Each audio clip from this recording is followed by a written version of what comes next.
Bom dia, igreja. Espero que você tenha tido uma semana abençoada, tenha ficado pensando na série. Esse já é o 4º domingo, não é isso? Que estamos na série A Grande História. E aí, se você perdeu algum dos capítulos dessa série, eu lhe aconselho a buscar nas redes sociais, buscar lá no YouTube, assistir.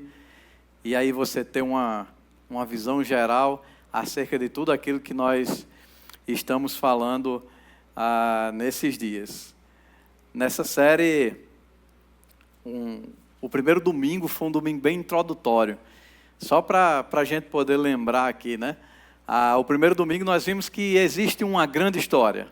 Eu tenho a minha história, você tem a sua história, mas existe uma grande história por trás de tudo isso. Essa grande história está lá na Bíblia, a gente pode ver essa história e acessá-la das mais diversas formas. Nós podemos entrar pelas portas laterais e ir direto a uma parte dessa grande história. Nós podemos entrar, por uma porta lá no final, digamos assim, dessa construção e começar a ler essa história de trás para frente.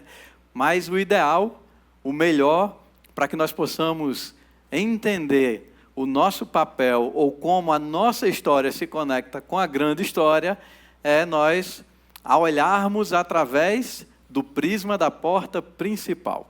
E aí foi proposto um caminho para nós trilharmos e conseguirmos entender toda essa narrativa. E aí essa foi a introdução, né? No primeiro domingo. No segundo domingo foi falado sobre a criação. E aí, Adão e Eva, o jardim, e nós entendemos que nós não estamos aqui por acaso. Por mais que tenhamos estudado que somos junção de molécula, por mais que tenhamos estudado que filosoficamente não sabemos ao certo a nossa origem, por mais que tenhamos estudado tudo isso, nós entendemos que Deus estava no princípio de todas as coisas e nós estamos aqui porque Ele quis. Simples assim. E somos do jeito que somos porque Ele assim o determinou. Homem e mulher foram criados e aí nós vimos toda essa construção. Domingo passado nós vimos, estava tudo bem. Tinha um jardim, tinha que cuidar do jardim. Estava tudo organizado, era tudo maravilhoso. Sabe aquele plano perfeito de Deus? Mas aí o homem vai lá, cede à tentação, e aí tem um percalço no caminho chamado pecado. Só que aí para o pecado que surge lá no Jardim do Éden, para toda essa problemática, nós vamos ver uma situação que é a redenção do Senhor para esse homem caído. E aí, olhando para o plano da redenção, nós chegamos no capítulo de hoje, que é a promessa de um reino, ou o reino prometido. E aí hoje eu quero convidar vocês para a gente entender um pouco mais acerca desse reino.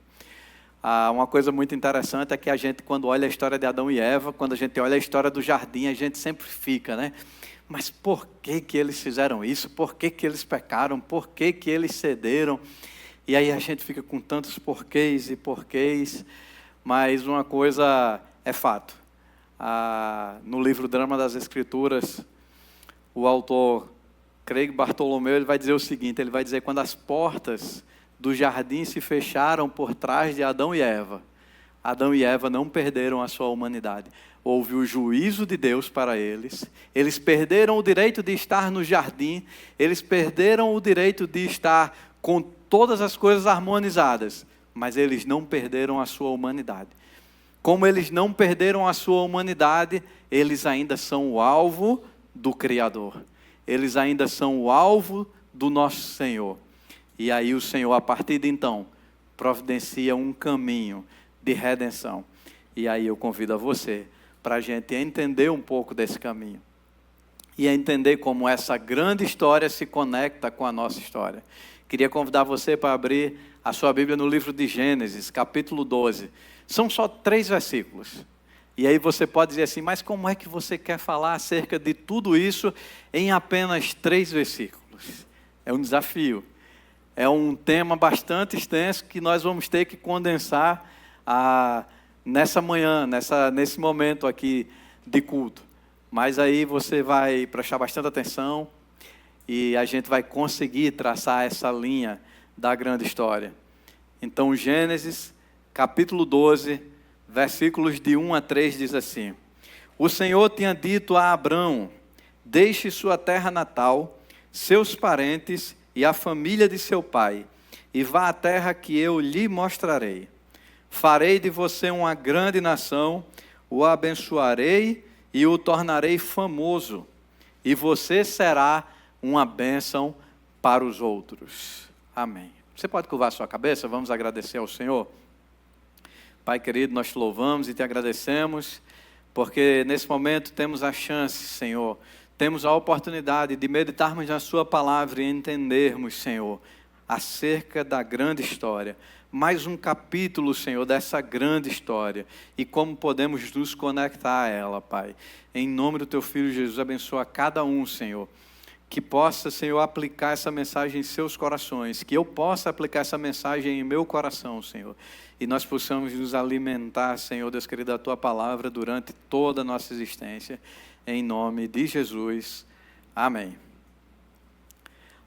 Falar acerca desse tema, ou falar acerca do chamado de Abraão para sair de um lugar que era um lugar de segurança para ele, para uma terra que ele não conhecia, falar acerca desses 3 versículos, falar apenas desses 3, é um desafio tremendo, porque se não conectarmos essa história, a grande história, nós vamos começar a dizer por aí apenas um texto sem contexto. Nós vamos apenas dizer, tipo assim, Abraão foi escolhido ou foi chamado por Deus para ser abençoado e andar aqui na terra sobre lugares altos. Abraão não tinha dificuldade. Abraão é o nosso pai da fé. Abraão é isso, Abraão é aquilo. E aí a história começa a ser a história de Abraão, ou de Abrão, como era no início. Mas o que Deus está fazendo aqui é escolher alguém comum, de um lugar comum, de costumes comuns e que passava despercebido entre todos que habitavam onde ele habitava. Aquilo era um mundo conhecido. E aí Deus olha o homem caído, o homem depois de sair do jardim caído, e diz assim: agora eu vou dar início a uma história. Agora eu vou dar início à história de alguém, e através desse alguém eu vou abençoar a humanidade. E aí nós começamos a ver a história de Abraão. Então, para não cairmos nessa tentação de olharmos essa história sem o seu contexto, a gente vai mergulhar nessa trilha hoje aqui com todos vocês. Hoje eu recebi uma notícia muito boa. Isso aí nem se eu posso compartilhar com a igreja, mas um irmão da nossa igreja foi aprovado em um concurso e vai embora. E vai se mudar, né?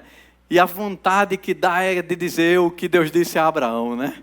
Olha, vá com Deus, que Deus lhe abençoe, alargue as tendas, você vai ser abençoado, eu vou fazer de você lá uma grande nação e tal. E aí a gente quer logo soltar um versículo desse, porque nós somos crentes e a gente tem que, né, dar logo um versículo para a pessoa. Ou então isso acontece muito quando alguém está passando por dificuldade, passando por provação, está passando por uma perseguição no seu trabalho ou em algum lugar, e a gente quer dar uma de Deus assim, chega, olha, saca Gênesis 12, né, e diz assim: olha, Deus disse, está lá em Gênesis 12, aqueles que te abençoarem, eu abençoarei, mas aqueles que te amaldiçoarem, eu amaldiçoarei. Então permaneça firme aí, continue, porque Deus vai amaldiçoar os que te amaldiçoam, ou vai abençoar os que te abençoam. Será que é isso que a palavra está dizendo? Será que nós podemos fazer esse tipo de aplicação da bênção que Deus prometeu a Abraão para a nossa vida hoje? Esse é um risco. Isso é no mínimo leviano. Isso é não entender o que Deus estava falando com Abraão. Isso é não entender o propósito de Deus dizer isso para Abraão. Isso é olhar para a grande história com os nossos olhos humanos e pensar que essa grande história não tem nada a ver comigo e eu posso seguir a minha vida de qualquer jeito. Porque o Evangelho é para me servir, eu sou o centro. Mas quando o Senhor chama a Abraão, quando o Senhor faz a promessa, quando o Senhor diz que vai fazer isso, é porque o Senhor está escrevendo uma história maior. O Senhor está escrevendo uma história de redenção. E para que os propósitos de Deus se cumpram, Ele provê todas as coisas. Então Deus estava dizendo para Abraão, olha, eu estou chamando de um lugar incerto, de um lugar certo, para uma terra incerta, mas eu vou providenciar todas as coisas. Eu tenho um propósito nisso. E você, ao obedecer esse propósito, estando no centro da minha vontade, aí eu vou abençoar os que te abençoarem. Aí eu vou amaldiçoar os que te amaldiçoarem, porque tudo isso faz parte de uma história maior. Tudo isso faz parte de uma perspectiva maior. Então, quando olhamos a esses 3 versículos, a primeira coisa que nós vemos é um reino prometido. E não dá para entender esse reino prometido sem conectar a nossa própria vida nele. Adão e Eva tinham cedido à tentação e tinham caído.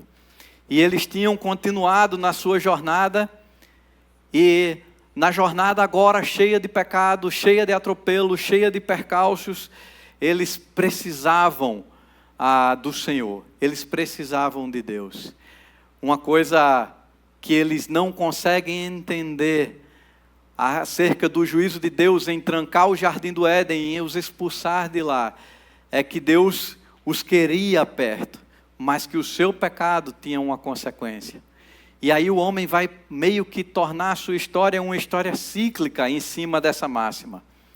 Deus dá uma oportunidade e o homem faz por onde perder essa oportunidade. Mas hoje nós vamos descobrir que na grande história tem uma solução final para todos esses altos e baixos da história da humanidade.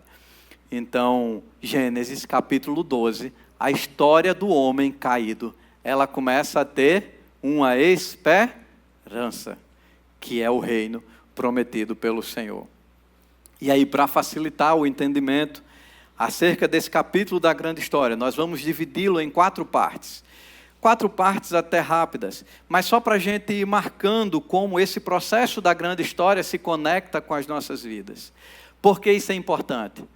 Porque principalmente nos dias de hoje, nós estamos vendo pessoas que caminharam na igreja, que estavam aqui, domingo após domingo, dia após dia, que serviam ao Senhor. Um dia se decepcionaram com a igreja e deixaram de caminhar. E muitas vezes quando você vai conversar com essa pessoa, na verdade o que aconteceu foi porque ela não entendeu o propósito de Deus para que ela estivesse aqui. Na verdade o que aconteceu é que ela não entendeu aquilo que Deus verdadeiramente prometeu. E aí ela começa a acreditar em promessas que não são bíblicas, do tipo, você não sofrerá lutas, do tipo, você vai ser abençoado frente a toda a batalha que enfrentar, do tipo, você não sofrerá mais. E aí ela acreditou em muitas promessas que não eram bíblicas, e um dia ela se decepcionou. E ela saiu, e ela parou de caminhar. É por isso que é importante você entender, é por isso que é importante nós entendermos a construção de Deus nessa grande história. E a primeira parte dessa construção é lembrar que Deus criou todas as coisas. Deus criou o homem, Deus criou o mundo, Deus criou todas as coisas, mas o homem pecou, o homem se afastou, o homem deu causa ao afastamento de Deus. E isso trouxe juízo sobre si. Então, uma vez com o juízo sobre si, o homem precisava seguir o plano de Deus. E o plano de Deus como primeira parte, começando ali com Abraão nessa história de redenção, foi uma ordem: obedecer pela fé. Deus não chama Abraão simplesmente para Abraão ser rico, como muitas vezes a gente lê esse texto. Deus não chama Abraão para Abraão ser diferente. Deus não chama Abraão para Abraão ser o ponto fora da curva. Deus chama Abraão para obedecer. Deus chama Abraão para obedecer e obedecer pela fé. O que Deus está fazendo com Abraão nada mais é do que dizer: eu lhe escolhi. O que Deus está dizendo a Abraão é: você não tem méritos, você não é diferente, você não é melhor do que ninguém, você não tem nada diferente dos outros. Eu, Deus, lhe escolhi. Você agora faz parte de um propósito maior. E aí Abraão, entendendo esse chamado, entendendo o propósito, Abraão não olha para as dificuldades de atender a ordem de Deus.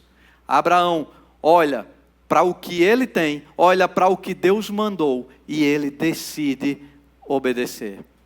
Então, a primeira parte é a ordem, o chamado a obedecer pela fé. Todos nós temos esse chamado de obedecer ao Senhor pela fé. Nós não tínhamos méritos. Não se trata aqui de ser melhor ou pior do que outra pessoa. Se trata da grandeza de Deus em olhar para mim e para você, escolher a mim e a você para um propósito maior. Foi isso que aconteceu com Abraão, a pura escolha de Deus. E aí, quando nós olhamos para a história de Abraão, nós começamos a entender esse poder maravilhoso. E começamos a entender como a grande história se conecta a nós. E a gente começa a responder perguntas que às vezes tiram nossa paz. Às vezes a gente, na nossa caminhada cristã, para assim e faz: por que eu estou indo à igreja? Por que eu ainda continuo? Por que eu ainda vou para lá? Por que eu ainda tento? Por que eu ainda prossigo? A resposta é simples. Não é porque você é melhor do que ninguém, é porque Deus lhe escolheu para estar aqui. Não é porque você é diferente, não é porque você fala bem ou porque você tem recursos, é porque o Senhor, em sua grandeza, escolheu você, e isso não está ligado aos seus méritos, está ligado à soberania do Senhor. Então, depois de todo aquele problema de pecado, Deus escolhe Abraão para começar essa nova história, chama Abraão e mostra a Abraão que ele deve sair. O homem não consegue lutar contra aquilo que Deus estabeleceu para o seu povo. E aí é por isso que Deus faz a promessa: eu vou abençoar os que te abençoarem, ainda que eles queiram destruir a história da redenção. Eu tenho parte neste propósito. E quem chegar perto de você para te abençoar, eu abençoarei. E quem chegar perto de você para te amaldiçoar, eu amaldiçoarei. O máximo que eu posso trazer essa palavra para mim hoje é: se eu estiver no centro da vontade de Deus, cumprindo aquilo que Deus quer que eu cumpra, sendo a igreja que Deus quer que eu seja, os que me abençoarem, Deus os abençoará também. Lázaro, e os que me amaldiçoarem, Deus amaldiçoará também? Eu não sei. Isso não é uma resposta teológica para a cidade, pronto. E não é interesse nenhum meu que Deus amaldiçoe ninguém.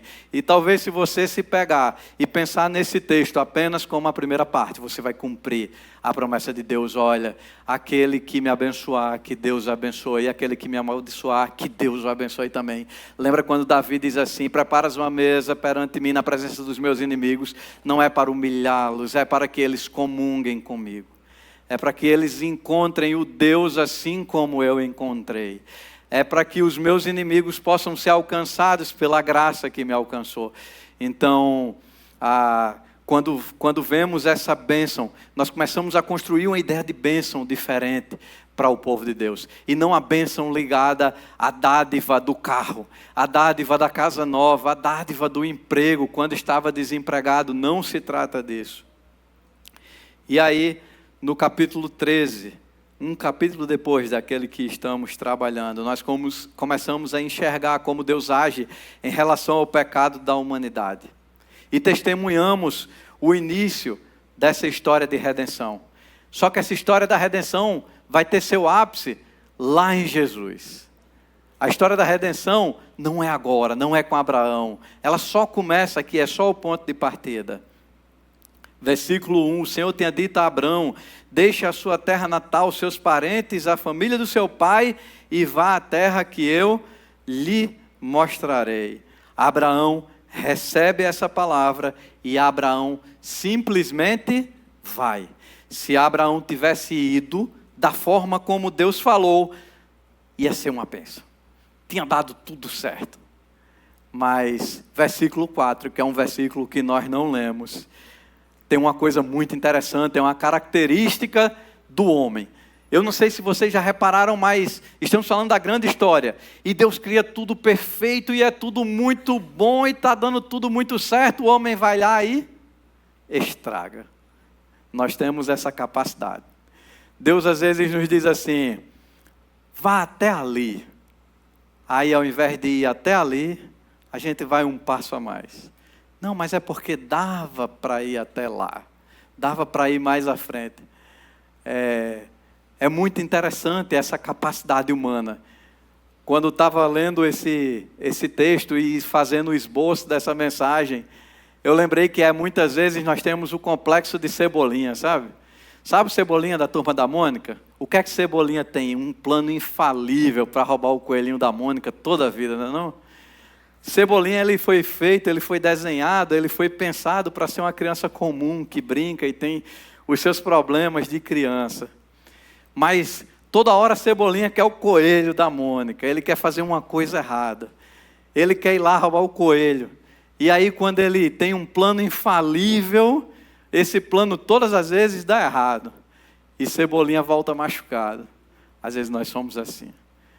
Às vezes Deus tem um caminho para nós, Deus tem tudo desenhado, traçado e posto na nossa frente, mas nós temos um plano infalível para conseguir mais. Ou nós temos um plano infalível para fazer algo diferente daquilo que Deus prometeu ou determinou que cumpríssemos. E aí o interessante é que quando a gente volta com o olho roxo, né? A Mônica foi lá e deu a coelhada. Se a gente for fazer um paralelo, a Mônica é a vida. E aí a vida foi lá e nos deu uma lição. Aí a gente se dobra perante Deus e vai: Deus, toma providência. Deus, faz alguma coisa, se levanta em meu favor. Na verdade nós procuramos. Aquilo não fazia parte do plano, aquilo não fazia parte do projeto. Era só obedecer. Mas aí o que é que Abraão faz? Então, versículo 4, Abraão partiu como o Senhor havia instruído, ou determinado. Mas ele levou Ló consigo. Abraão entendeu a promessa, entendeu o que Deus queria. Abraão fez o mais difícil. Ele deixou o mundo conhecido, ele deixou a parentela, ele deixou a segurança para uma terra que ele não conhecia, para uma realidade que ele não sabia. Mas Abraão fez uma pequena concessão. Levou Ló. E essa pequena concessão dá sempre errado na história da humanidade. Se existe um ponto de contato entre a nossa história e a grande história, é que nós não devemos fazer pequenas concessões. As pequenas concessões atrapalham aquilo que Deus projetou para as nossas vidas. As pequenas concessões, ainda que imediatamente, no contexto imediato, não sejam propriamente um pecado, elas podem se tornar um embaraço no decorrer dos dias. É por isso que nós devemos obedecer integralmente à voz do Senhor e não parcialmente, como fez Abraão. Mas Abraão, a história de Abraão é uma construção, é a construção dessa grande história. E aí a gente vai entender que quando Abraão leva Ló, mais na frente você caminha, nós estamos no capítulo 12, aí você vai 13, 14, 15, você chega no 22, você encontra Deus pedindo a Abraão o sacrifício de Isaque. Deus não estava interessado num sacrifício humano. Deus não estava interessado que Abraão chegasse e oferecesse o seu filho em si, como um sacrifício humano em sinal de adoração. O que Deus estava mostrando para Abraão: olha, Abraão, não tinha os capítulos, mas se fosse hoje, lá no capítulo 12, eu disse para você pegar a sua família e você sair. Você pegou sua família, arrastou Ló e saiu. Você não confiou integralmente em mim. Agora sim, vamos ter uma experiência onde eu e você vamos fazer um pacto, vamos ter uma conversa, vamos estar só nós dois. E aí você vai aprender a confiar plenamente. E aí o Senhor exige de Abraão o sacrifício de Isaque. E a gente fica pensando, por que será? Porque Deus queria que Abraão amadurecesse. Deus queria que Abraão entendesse que não se tratava só de obedecer, tratava-se de uma grande história sendo escrita. E primeiro Deus tira Abraão do meio daquele povo, porque na terra da confusão, confusão é um sinônimo para Babel, na terra da confusão não deveria sair a redenção, a solução para a humanidade. Então Deus primeiro tira, aí depois Deus diz, agora o alvo dessa humanidade precisa confiar plenamente em mim. E aí Deus mostra e faz com que Abraão tenha aquela experiência, para que Abraão tenha uma fé firmada unicamente em Deus.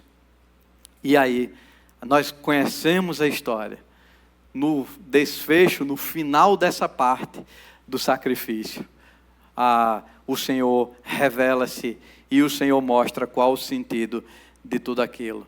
Então, todo cristão, ele deve entender que essa construção de bênção prometida a Abraão é uma bênção ligada a um propósito maior. Não é uma bênção ligada para a minha jornada aqui na terra ser mais fácil.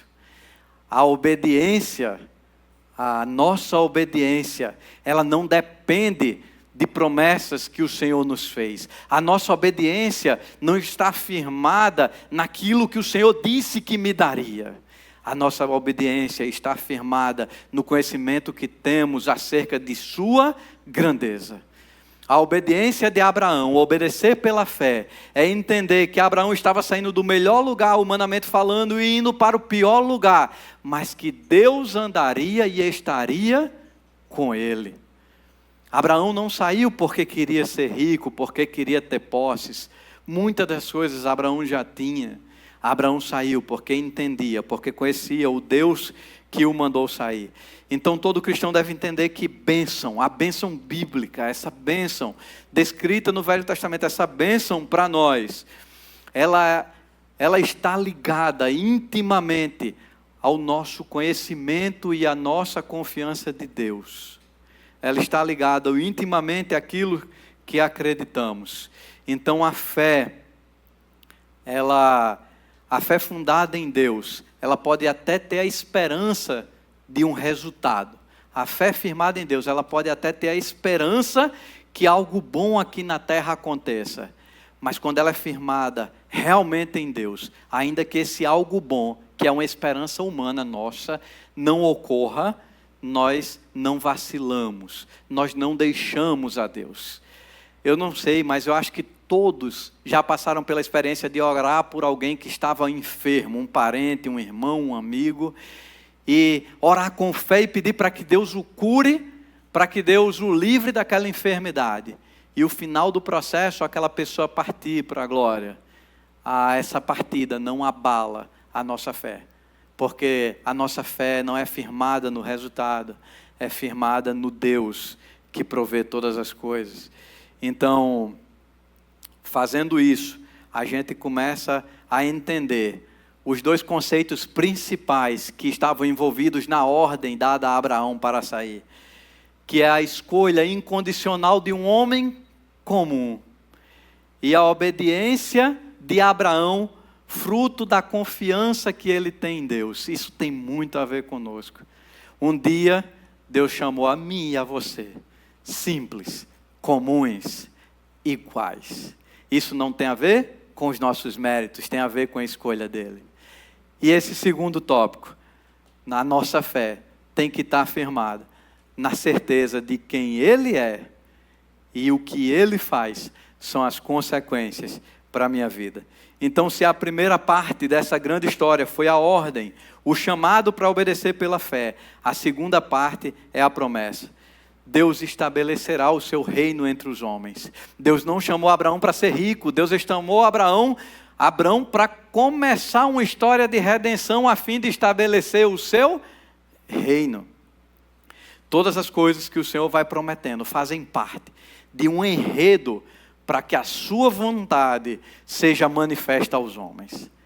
Repare que Deus não estava interessado que a história de Abrão fosse fascinante. Deus estava construindo uma história para abençoar Abrão, que depois Abraão, para abençoar Isaac, para abençoar Jacó, para abençoar a mim e a você. É uma grande história que estava se escrevendo ali. Aos nossos olhos, Deus estava dizendo a um homem já velho que sequer tinha filhos, que dele faria uma grande nação. E esse é o primeiro elemento que a gente pode ver.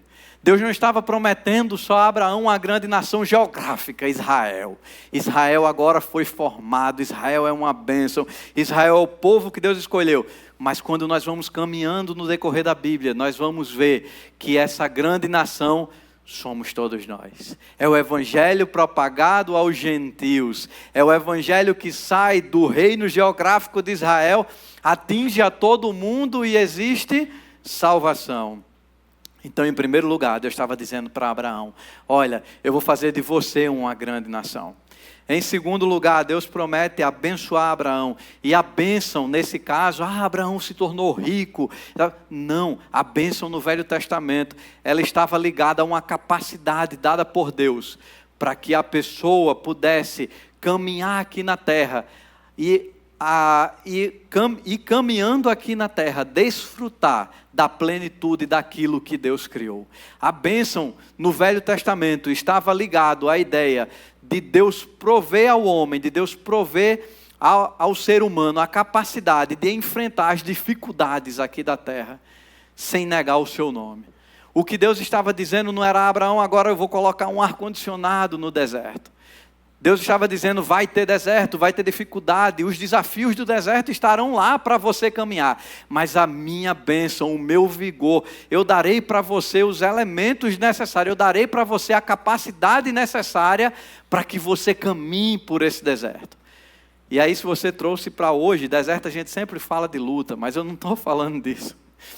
Eu estou tentando dizer para você que Deus pegou Abraão e não prometeu para ele que ia ser tudo bem. Deus chegou para ele e disse: olha, você vai continuar vivendo do jeito que todo mundo vive, passando pelas dificuldades que todo mundo passa. Agora eu derramarei a bênção sobre você.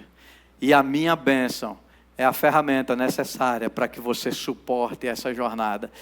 E às vezes a gente pensa que a bênção de Deus é o carro novo, a casa nova. A bênção de Deus é um emprego, é qualquer outra coisa tangível. Mas na verdade, se fosse isso, a bênção de Deus não passava de confissão positiva. Onde eu colocar a planta dos meus pés será meu. E aí eu piso num terreno. Esse carro será meu e eu boto a mão em cima do carro. Não é isso, não tem nada a ver com isso. Agora, se você entende bênção de Deus, assim como ela era no Antigo Testamento, talvez você entrou aqui pensando: por que eu ainda estou aqui? Ou você entrou aqui e pensou: como está difícil de continuar. E aí você está ouvindo: a bênção de Deus é manifesta na sua vida. E você só entrou aqui porque a bênção de Deus ainda está sobre você. E você só continua caminhando porque a bênção de Deus se manifesta todas as vezes que você chora, todas as vezes que você sorri, todas as vezes que você ora, todas as vezes que você lamenta, todas as vezes até que você erra, a bênção de Deus está lá, porque o Senhor está guardando você e capacitando você para caminhar nessa jornada. Então essa é a promessa de Deus de bênção acima da vida, ou acerca da vida de Abraão.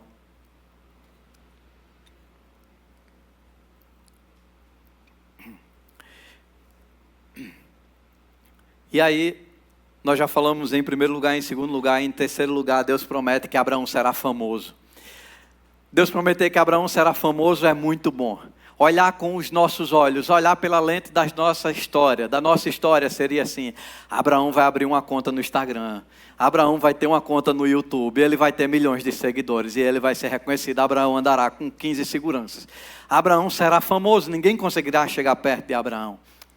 O que Deus estava dizendo, a gente vai ter que entender olhando a história um pouco para trás. Deus estava dizendo que o homem peca, Adão e Eva pecam, vem o juízo, eles saem do jardim, pecam reiteradamente. Deus tem misericórdia, manda o dilúvio. O dilúvio é um ato de misericórdia, de juízo e misericórdia de Deus. A família de Noé escapa, começa a história toda novamente.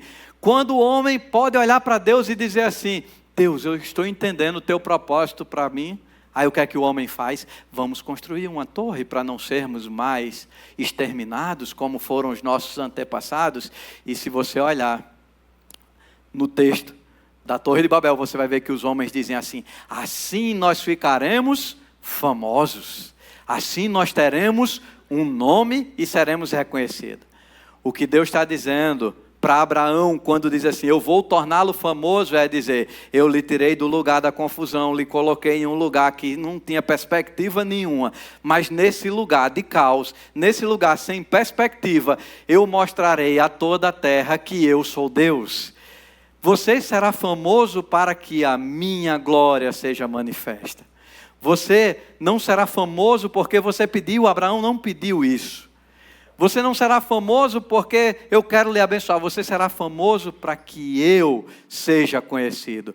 A história, a grande história, se conecta com a minha. Quando eu saio, quando lá fora, eu sou igreja. E alguém olha para mim e vê Deus na minha vida. Aí eu posso entender que o que Deus disse que faria com Abraão, Ele está fazendo comigo também. Mas eu não sou famoso. Você não é famoso aos olhos humanos. Mas o que Deus estava dizendo a Abraão lá, que daria fama a Abraão, era isso. Ele estava dizendo: eu farei com que as pessoas, com que o mundo conheçam a mim através da sua vida. Esse é o nosso desafio. Fazer com que as pessoas olhem para nós e vejam ao Senhor. Em quarto lugar, Deus promete a Abraão que daria uma terra aos seus descendentes. E aí a gente está falando, primeiramente, de um reino físico, geográfico, Israel, que luta até hoje para ter os seus direitos reconhecidos. Mas, em se tratando de uma grande história, nós estamos falando também de uma outra terra que o Senhor nos prometeu. E para ela nós caminhamos. Então, se você olhar toda essa construção, nós vamos chegar na terceira parte. A primeira foi uma ordem, a segunda foi uma promessa e a terceira é uma missão. Nós somos súditos de um reino, mas não adianta, não é só para ser súditos do reino. Tem uma ordem a ser cumprida. No versículo 2, final do versículo 2, diz assim: e você será uma bênção para os outros. O versículo começa: farei de você uma grande nação, o abençoarei e o tornarei famoso. Os três que a gente já falou. Mas aí termina: e você será uma bênção para os outros. Você não será uma bênção só para os da igreja. Você não será uma bênção só para os crentes. Você não será uma bênção só para quem você gosta. Você não será uma bênção só para as pessoas que você acha que você deve ser bênção.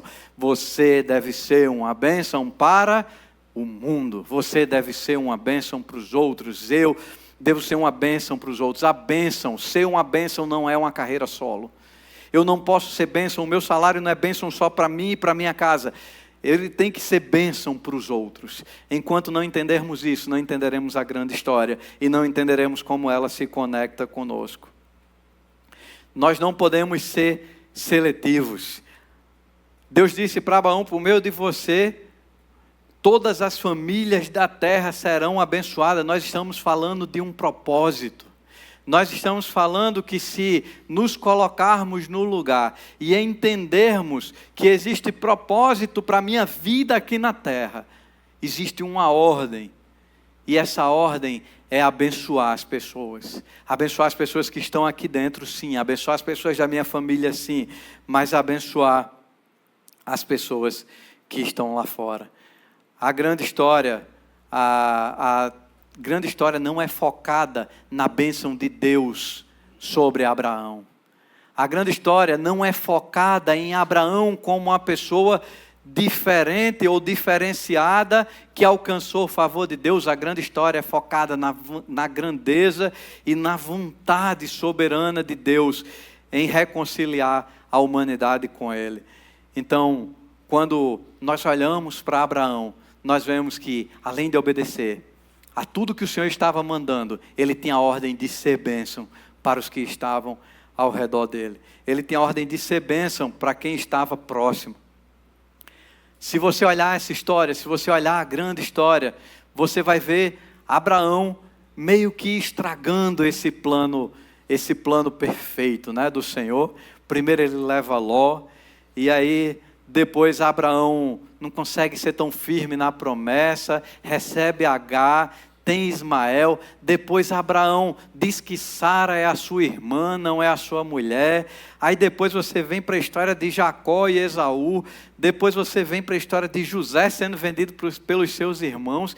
E aí você está vendo que Deus inicia um plano perfeito de redenção lá com Abraão, mas que o homem vai minando ou vai tentando fugir desse plano a cada dia. Eu não sei se você gosta de spoilers, quase ninguém gosta, mas só para você ficar com vontade.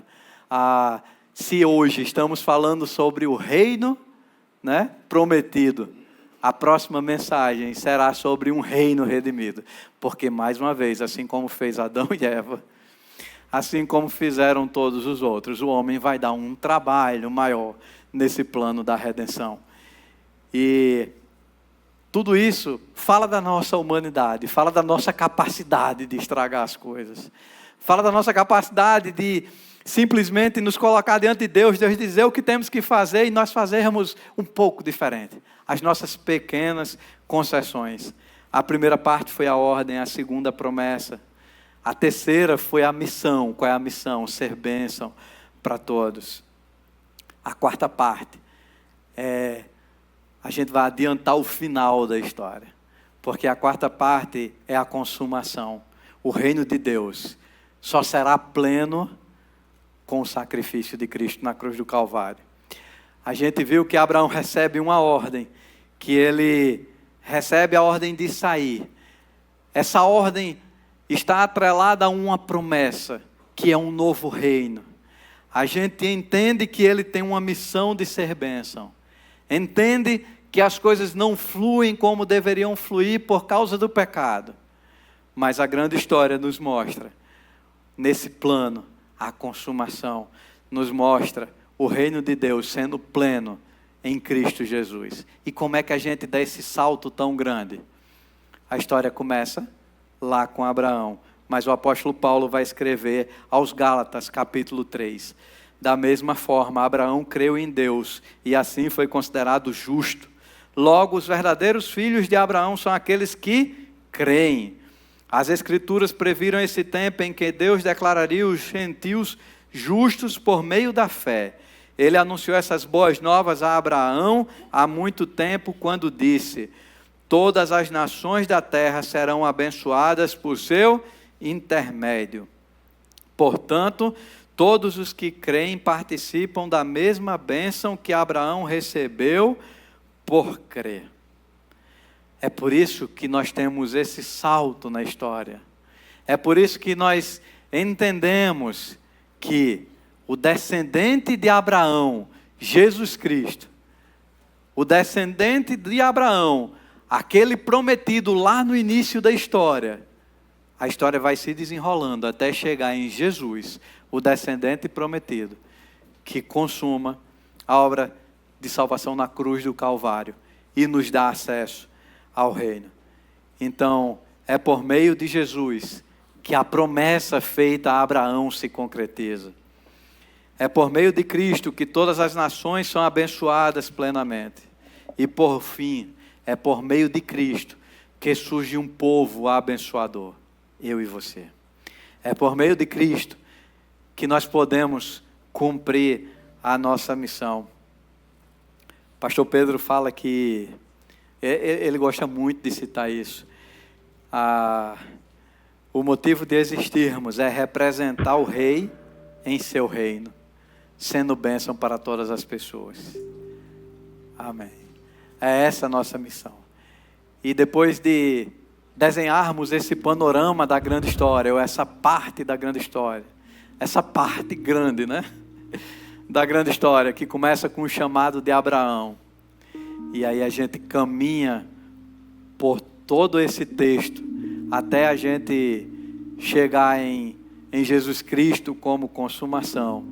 A gente consegue entender que, independente de qualquer coisa, fomos chamados para ser bênção. Fomos chamados para abençoar. E aí, para concluir essa mensagem, eu quero convidar você a ficar de pé e orar conosco nessa manhã, orar conosco nessa hora, essa canção. E Em se tratando da grande história, Deus escolheu Abraão. Ele fez uma promessa, cumpriu essa promessa. E hoje podemos ser redimidos e abençoados por Jesus Cristo. Isso aí é a grande história. Em se tratando da nossa história, Deus nos escolheu. Lembra aí de onde Deus lhe tirou. Deus lhe escolheu. Ele nos fez uma promessa de participarmos do seu reino. Estamos ensaiando aqui. Você não é igreja aqui, você é igreja lá na sua casa. Você é igreja no seu trabalho, você é igreja onde você anda. Aqui nós celebramos, aqui se reúnem todos nós e nós celebramos. Então, em se tratando da nossa história, Deus nos escolheu, nos fez uma promessa de participarmos do seu reino. E hoje, assim como Abraão, só podemos ser verdadeiramente abençoados se abençoarmos aqueles que nos rodeiam. Sempre terminamos as mensagens aqui na igreja dizendo assim: tem uma semana de bênção, tem uma semana próspera, né? Tem uma semana cheia de Deus. Hoje eu queria te fazer um desafio. Somos portadores de uma missão universal, que é anunciar o Evangelho. Então, queridos, tenham todos uma semana abençoadora. Abençoe os da sua casa, comece por lá. Abençoe os do seu trabalho, continue lá no seu trabalho. E por fim, abençoem a todos que estiverem onde a planta dos seus pés pisarem. E assim você terá a conexão segura de estar junto ao plano de Deus para a sua vida. Amém.